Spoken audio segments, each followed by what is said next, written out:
Hi, I'm Steve Younis. Welcome to the Speeding Bulletin, your Superman news video recapping the events of the week April 15th to April 21st, 2016. Our top news stories this week included Andrew Kreisberg talks about Supergirl Season 2, Syfy orders a pilot episode for the Krypton TV series, and DC Comics releases their July 2016 solicitations. Let's check out these stories and more in this week's Speeding Bulletin.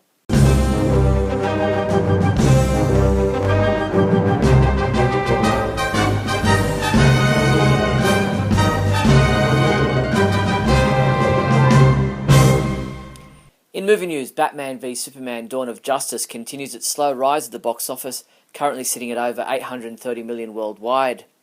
$312.8 million of that is in North America, which now puts it ahead of Iron Man 2, which earned $312.4 million in total at the US box office. At this stage, Batman v Superman should pass the first Iron Man movie by the end of the weekend.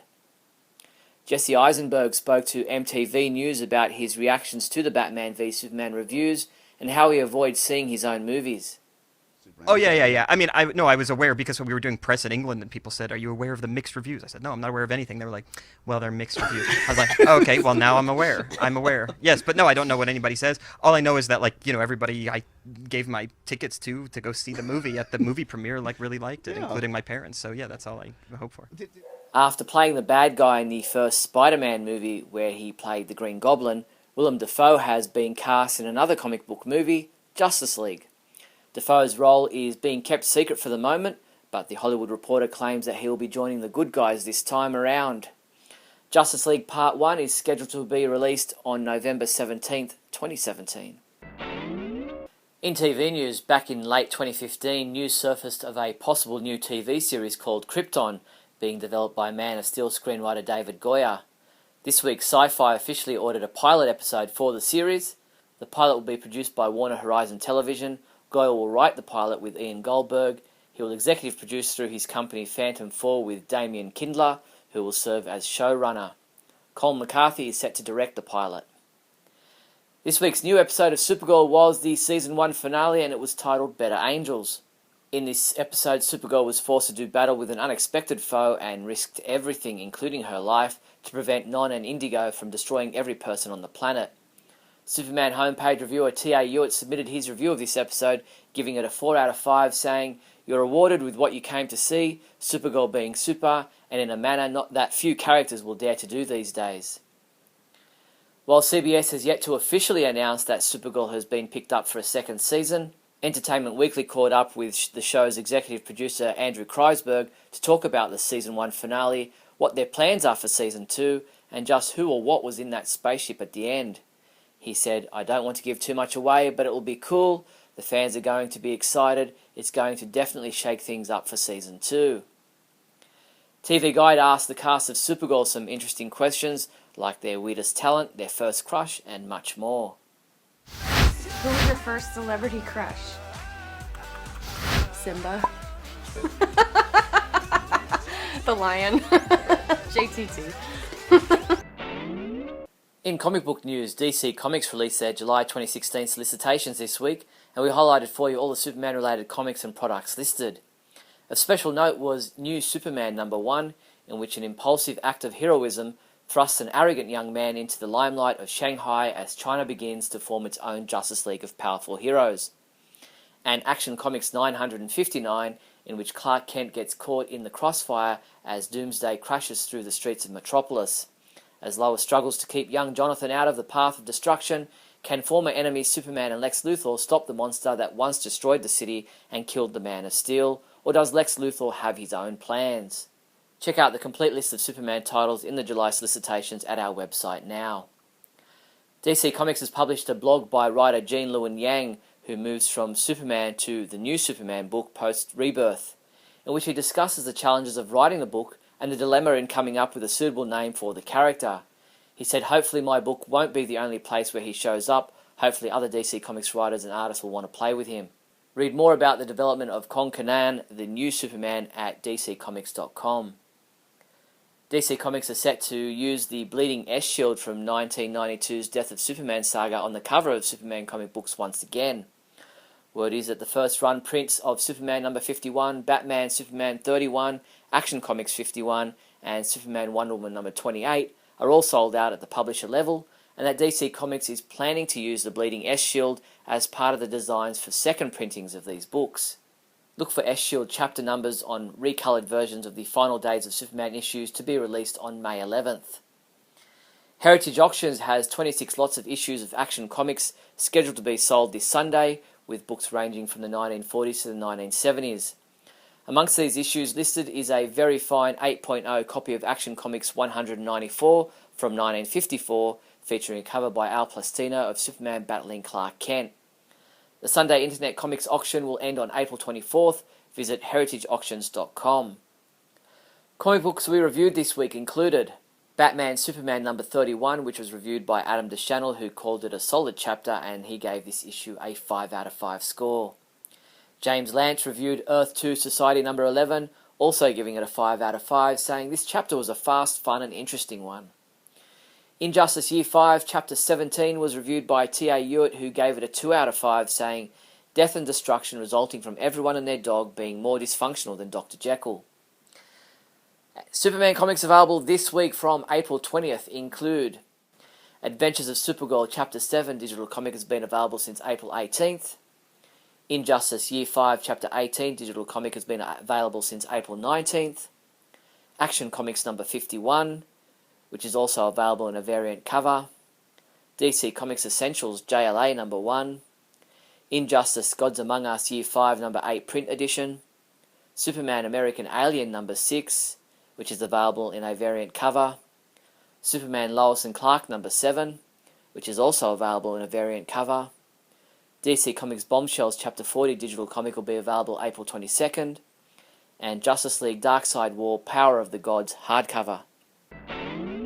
The first season of the hit CBS TV series Supergirl has come to an end, and while we await an announcement about the renewal for the show for a second season, why not celebrate the show with these awesome collectibles? Pre-order Supergirl the complete first season on Blu-ray for $54.97. And what about also grabbing a Supergirl TV series logo Royal t-shirt for just $24.95? These and other awesome Supergirl TV collectibles are available from your one-stop Superman and Supergirl shop, the Superman homepage online store at supermanhomepage.com/shop. In other news, Peter Facinelli, who plays Maxwell Lord on the CBS Supergirl TV series, will be amongst the celebrity guests attending the 2016 Superman celebration in Metropolis, Illinois in June. Other guests attending include John Schnepp and Holly Payne, who will be showing a special screening of their documentary The Death of Superman Lives What Happened. Superman comic book artist John Bogdanov will also be in attendance, amongst many other artists and writers appearing in Artist Alley and Writer's Way at the celebration. The 2016 Superman celebration will take place across June 9th to June 12th in Metropolis, Illinois. Visit the supermancelebration.net website for further details. The first episode of Season 2 of DC Superhero Girls animated shorts is now online. Titled New Beginnings, Wonder Woman is living her destiny. As the newly appointed school ambassador, she's taken the lead to recruit Supergirl to Superhero High until a sneak attack from villainous Giganta catches her off guard.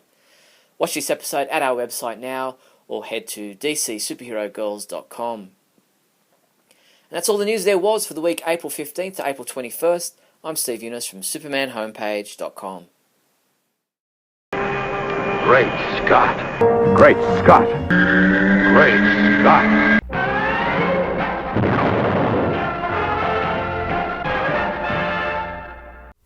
Hello everyone and welcome to another episode of Great Scott. I'm Scotty V. It's good to see you. So, this week I'm going to begin my series of breaking down certain aspects of the film.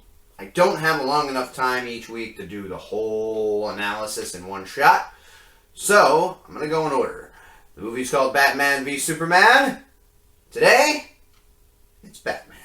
I know we're the Superman homepage, and I know we don't care as much about Batman, but it is the overarching DC universe in film that we're talking about now.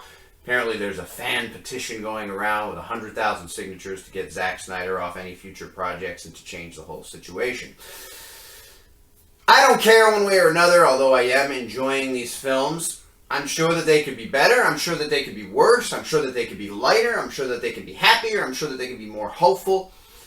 Batman in general is a dark character. And since this is Batman v Superman, this time me talking about Batman isn't way off topic because it is involved in a Superman movie. And in my opinion, it is a Superman movie. It's also a Batman movie. It's got Wonder Woman in it. It's about the early formations of possible future Justice League, and it starts with Superman and Batman. In this case, Batman, shown as very gritty, very violent, very dark, very mean, very nasty. Even Alfred calls him out on it. Now here's what I'm going to say.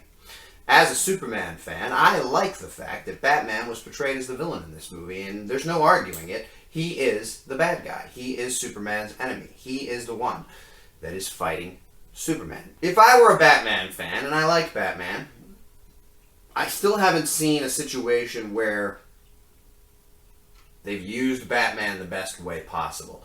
The Tim Burton film, for me, was the best live-action Batman film. Batman Year One was the best Batman film, period. Live-action or animation. It's the best one. Now we have Ben Affleck playing Batman, and in my opinion, Ben Affleck is the best live-action Batman that we've had. He's brutal, and even Alfred knows that he has changed his ways. He does say to him, new methods, and he hands him the newspaper that shows the guy being branded. That's not something Batman used to do. Using weaponry, blowing things up, really hurting people.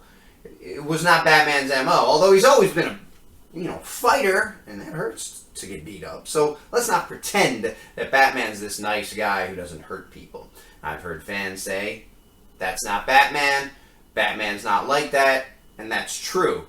And the thing is, if the characters in the film weren't aware of that, and if this was just presented as, this is Batman and this is who he is, I could see the complaint. But we know that something terrible, and many terrible things, have happened to Batman since he retired from being Batman, and since Wayne Manor got blown out, and since apparently Robin was killed, and other things that have happened that we don't know about yet. And that's part of people's problem. It's very mysterious. It's very ponderous as to why Batman would be acting this way when they know normally he's strictly against guns. He's strictly against killing. He doesn't do these kinds of things. Although in Frank Miller, he's ready to use guns consistently. He's ready to kill consistently. He's extremely brutal and he's extremely violent. He's always been violent. But you are correct as a fan. It's not a great look at Batman because he is in an addled stage. He is in a maddened stage. He is angered. He is obsessed. And frankly, he's the bad guy. Which, as a Batman fan, you wouldn't want him to be the bad guy. You wouldn't want to see him going so outside of character. I've heard people say Superman and all the other characters are out of character too. But Batman is out of character, and he knows he is. He makes an excuse. We're criminals, Alfred. We've always been criminals. Nothing's changed. Everything's changed, sir! Everything's changed because Batman is being that way, and that is not Batman's way, and Alfred knows it. And Batman knows it. Bruce says it as if he's always felt that way when he knows. He's making excuses. And the reason he's making excuses is because he feels like he's failed. He doesn't know what to do anymore. And now he's thinking, if I had been more brutal before, if I had been more resolute in stopping these people instead of just taking them somewhere where they can break out of prison and continue whatever it is they do. In real life, people don't break out of prison. But in Batman's world, people break out of prison all the time. And it's Jokers and Killer Crocs and Penguins and people who come back and do horrible, horrible things. And in Batman's case, depending on the storyline, people end up dead. Same with Superman. And I've heard this argument before. If these heroes would kill Lex Luthor, he wouldn't be able to come back and do the next thing. But they don't do that. That's not their thing. Batman's doing it here because he doesn't know what else to do. That's my belief. He has gone off the deep end. Alfred calls him out on it, and he knows it. And he realizes it. Martha. I hear this consistently. Batman hates Superman, hates Superman, hates Superman, plans on killing Superman. But once he finds out his mother's name is also Martha, best buddies. This is untrue. I don't know what movie you watched. I don't know how you don't see this. But if you're a movie critic and you're professionally paid to write reviews, you should lose your job. If you are an internet critic, which is what most people are, and which is what most of these reviews are, that are giving it a whatever score it has now on Rotten Tomatoes, which everybody seems to take stock in, you just need to shut up. Martha is not as simple as everybody's play. It's funny when you say it as a joke.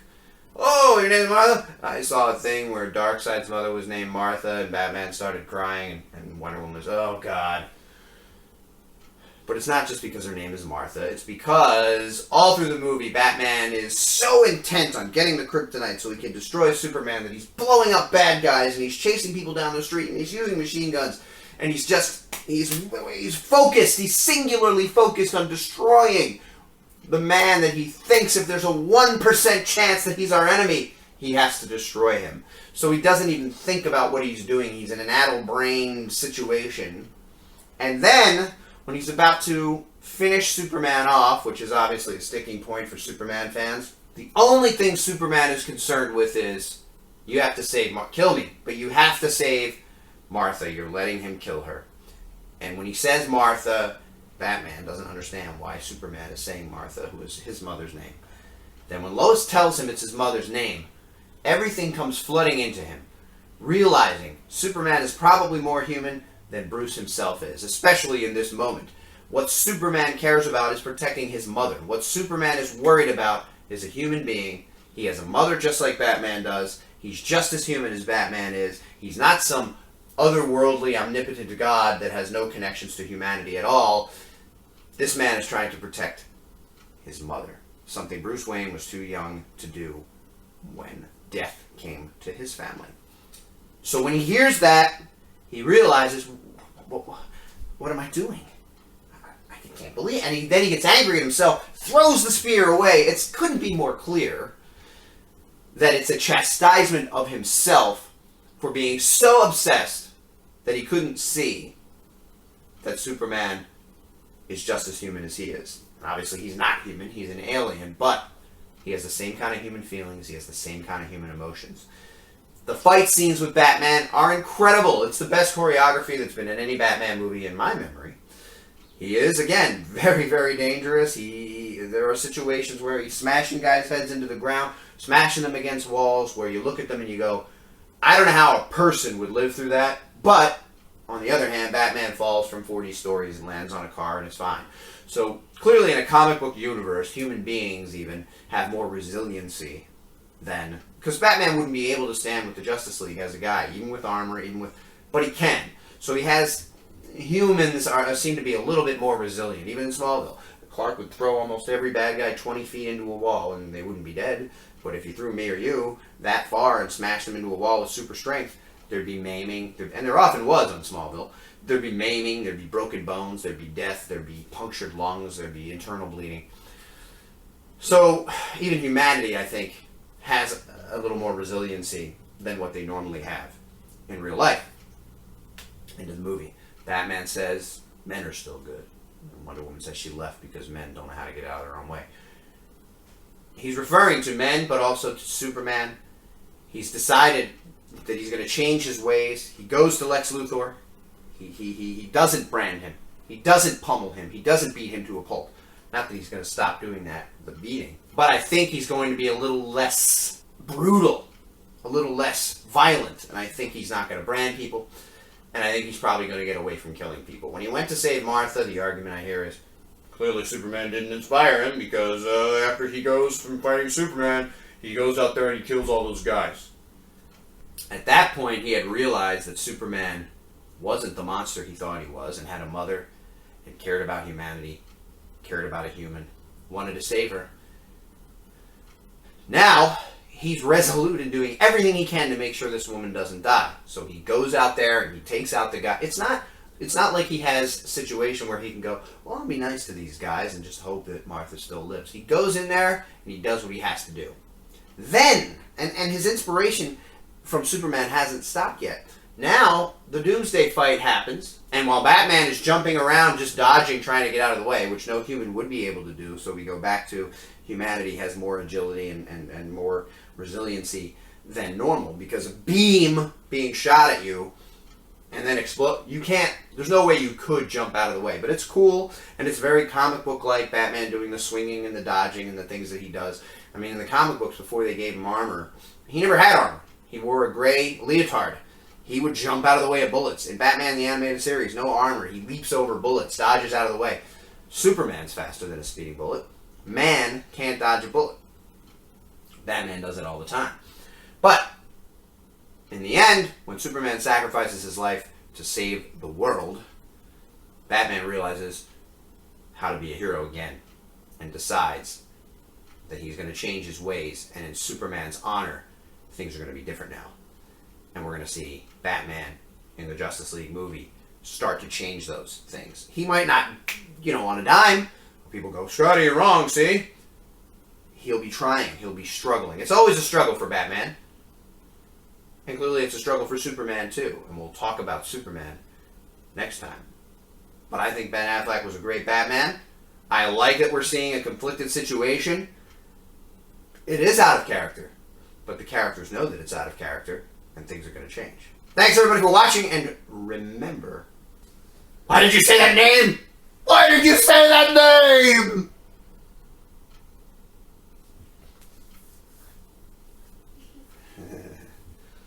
Hi, Blavo.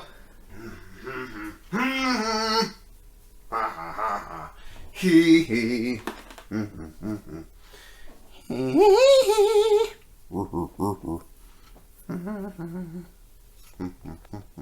Yeah.